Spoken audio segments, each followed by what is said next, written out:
All right, here we go, off and running. Masters 50 plus underway right now. All right, while we get this one underway right now, Weech, I want to introduce somebody. Got Bruce Thinger with us, brother of Steve Thinger. So we got Thing 1 and Thing 2 here. Met these guys in NorCal, actually met them in SoCal, met them at Pala, and they are the voices up in Hangtown with the Dirt Diggers. Nice. Yeah, absolutely. Coming all the way to Loretta's. You bet. Yeah. Man. Yeah. So Steve does a lot of announcing as well.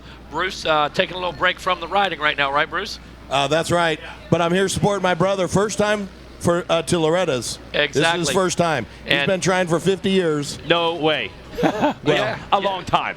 He's been trying for a long time. But he finally made it. So we're here. Yes, we're having a great time. And Megawatt, awesome to see you again. We had fun at Paula. We had fun at Hangtown. Listen, dude, we have fun anytime we get together. And apparently you guys had fun at the beer tent the other night as well. Impromptu session for you. They needed an MC. And Thinger, listen, I'm here. I'm here to work. You jump up, you get the party started. And there was no surprise in hearing that from me. So it was fun. I mean, Tim's awesome. Jason. Weech. Yeah, I was in there. I was having a good time. We were all in there. Sorry, Jason Wygan was in there. Yeah, I wanted to give him the mic, but he was having too much fun. Josh Hill was there. Last night we had Ryan Hughes. He was a little having a great some Rhino time. juice. Yeah, it's Rhino. We all had a good time, and tonight's the last night. So if you want to come check out the White Tent, it is I'm glad tonight. you got the armband. You got the full collection of nightly armbands. Dude, this guy looks like a 22-year-old girl at Mardi Gras right now. All these armbands. Yeah. A lot of swag. We made a challenge. I told the girls if they collected 4 wristbands by Friday night, I'd buy them a drink. There we go. Wow, one drink. There Very it good. is. They got to earn that. Mike Brown, as not surprisingly, leading with a big gap. Billy Fosnock, John Gruey, second and third. Alan Horn and Earl the Pearl May. Good to see him with a good start. Yeah, absolutely. Yeah, that is fifth. That's 50 plus, by the way. Karsten Yenser, Saba, Macklemore, and Gabe Guardado. That's your top 10. So Thanks for all the help down there. Yeah, I'm not shying away from it. We did hang out down there. It's a weird thing, the world we live in these days. I have so much staff at Racer X that we do not see in person. I see these people in person 2 or 3 days a year. Loretta's is the best place to do it. I mean, it was like our virtual group Snapchat Slack thread had finally come to life. And we finally actually got to hang out in person. It's a good time. Absolutely. Yep. Everybody showed up. Like I said, Josh Hill was in the house a couple nights ago. Jason Wygan last night.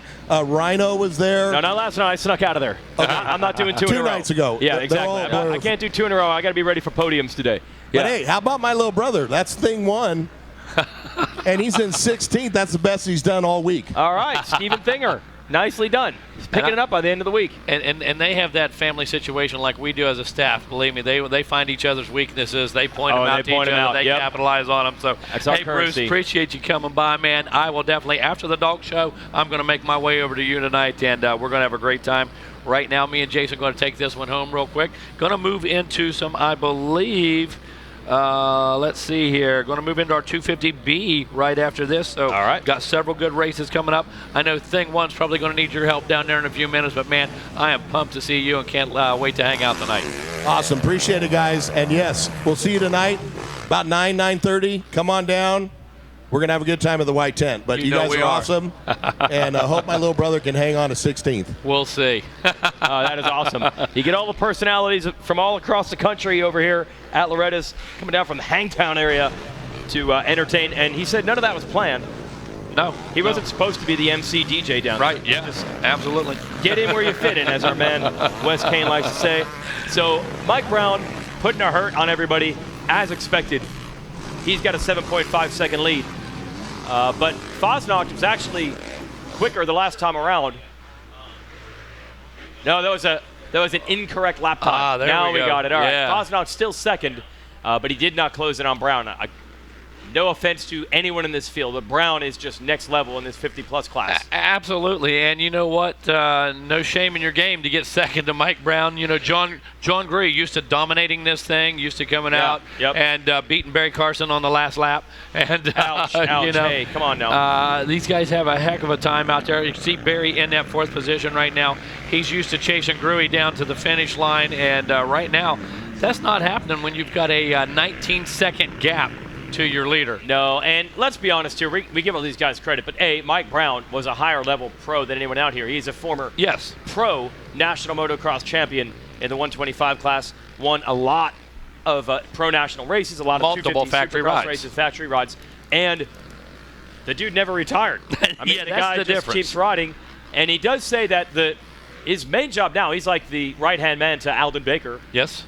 So he trains riders. He doesn't ride that much. I think he said he only has 6 hours on his motorcycle or something. But the fitness, I don't think he let the fitness drop one bit. He only has 6 hours on that new KTM he picked up last week. But yeah, he claims he hasn't ridden since November. That's what he's saying. Yep. That's what he says. And I take him at his word. I don't know. It's Mike Brown, dude. Absolutely. One day we called him to do an interview with him, and he had his bike loaded up after a day of training to go to the local track and do some laps. So. Well, yeah, he done trained everybody, done showed everybody how to do it. He had to go do it himself. Yeah, exactly. All right. Yep. Yeah. Sweating it out there and training dudes all day, not enough for Brown. He gets back on the bike. Good battle we're watching here. That is the 70, of course, of Gruy. He wants second from Fosnock. Fosnock family out of Florida. Always fun to have them here. But right now he is under serious pressure.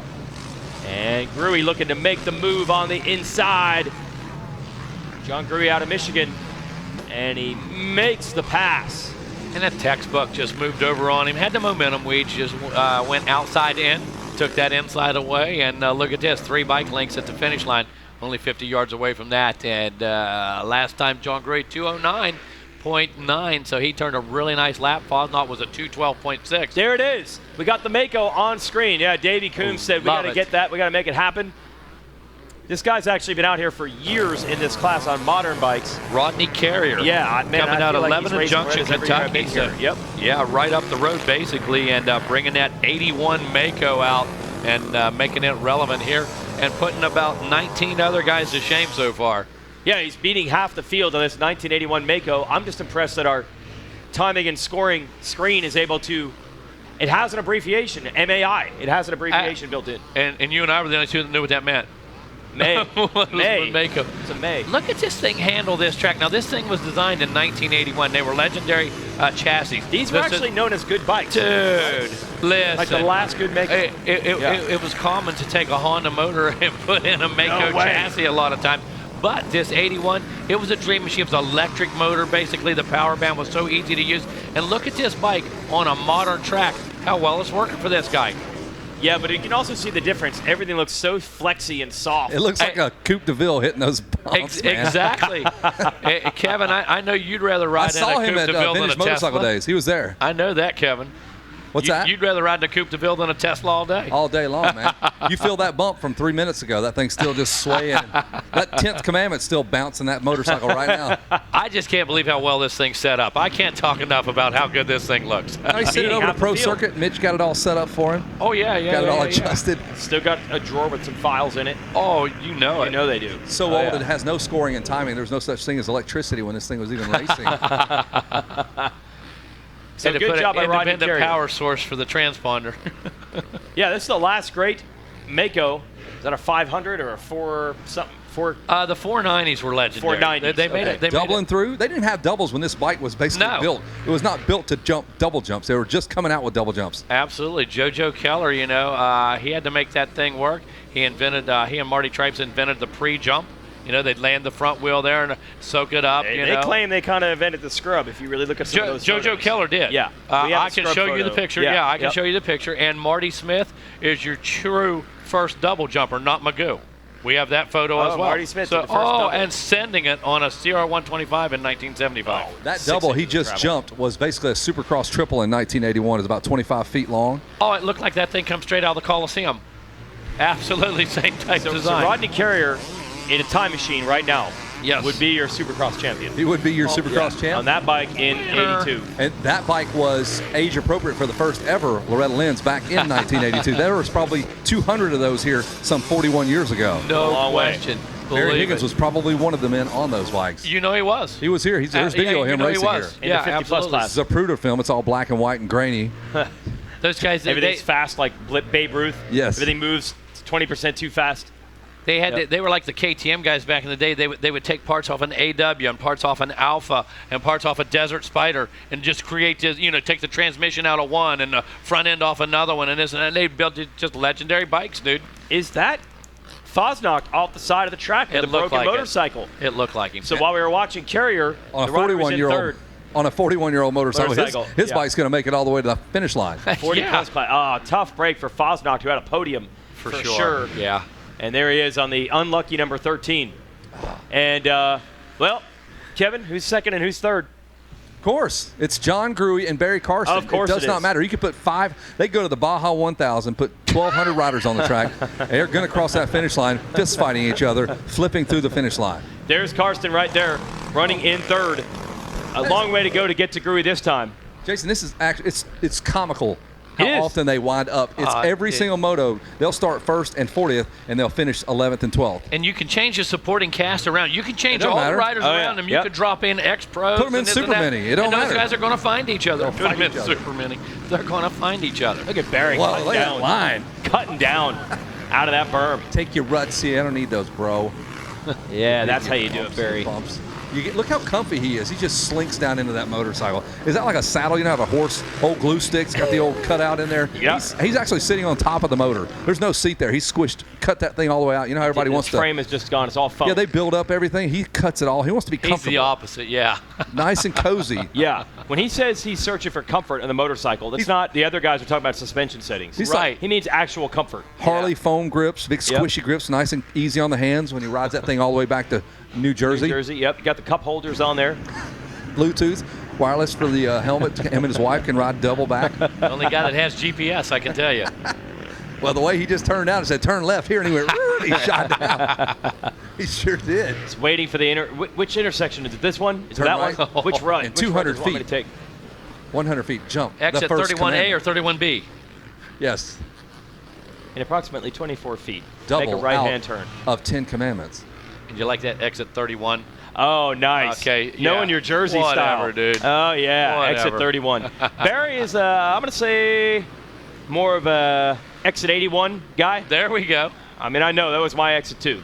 This guy lived down the street from me, and then I had a heartbreaking conversation with a guy earlier in the year who said he also lived in the area and this massive network of trails that I could have ridden right out of my garage.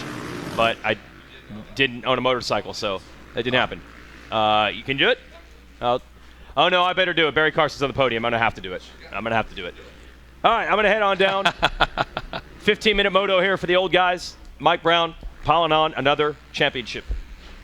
Moments away from the checker flag as Jason Wygant makes his way down to the podium. Going to have his chance to talk to Mike Brown, John Gray, Barry Carson, provided they finish that way. And look at this. It's going to be Mike Brown, John Gray, and Barry Carson for the championship as well. Not going to have to change that podium around, Weege. Nah, going to be pretty straightforward on that one. Easy breezy. There is the number 3, Mike Brown. Dude, Brown has 10 titles. 11 titles. He's closing in. Title number 11 coming up for Michael Brown out of Kingsport, Gray, Tennessee, Bristol. He's from all 3 of the towns. They all claim him. They do.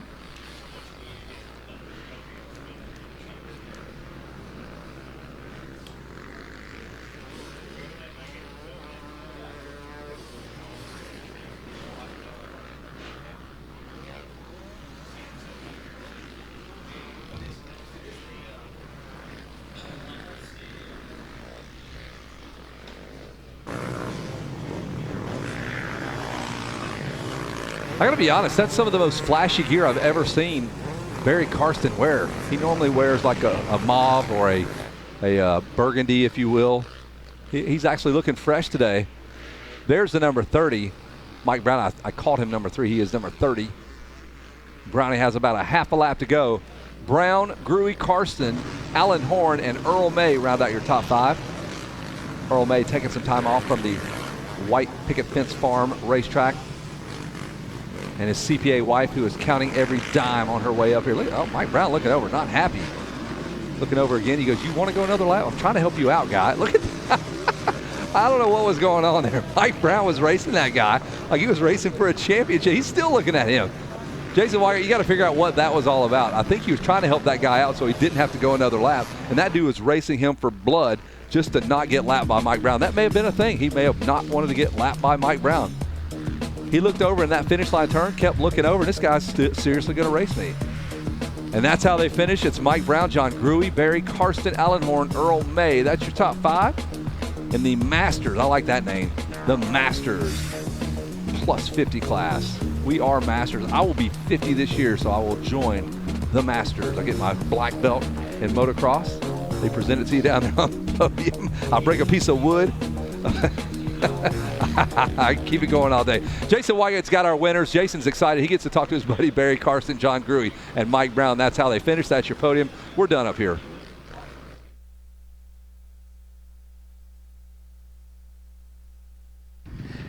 And they're all done up here as well. Mike Brown doesn't really even break a sweat doing these races, so he can get right to it. He's got the FXR guys surrounding him, making sure he's hooked up. By my count, this is 11 championships at Loretta Lynn's Ranch for Mike Brown.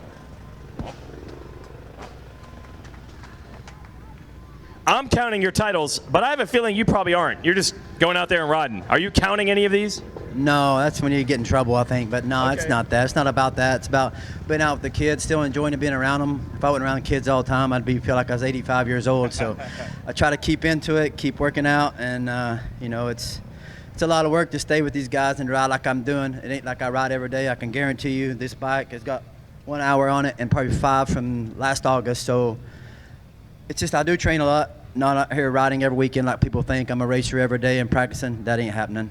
I love motorcycles, but Florida temperature is probably hotter than this, and I don't want to be out there every day riding. But I'm out there watching the kids enough and enjoying that just as much as this. So, no, that's it.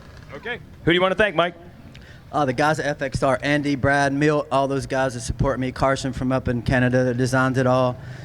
Big Dan from Munn, Scott from Arma, Rob from Dunlop, all them guys. They don't ever get their name mentioned a whole lot, so it's all about those guys. And, I appreciate everything. It's been a long time, and they've been behind me the whole time I've been here. All right, there it is. Yet another championship, this one in 50+ for Mike Brown. I got to hand you the number 1 plate in a bit, but I'll bring up our second place finisher. I need the number 1 here, and we'll get it in a second.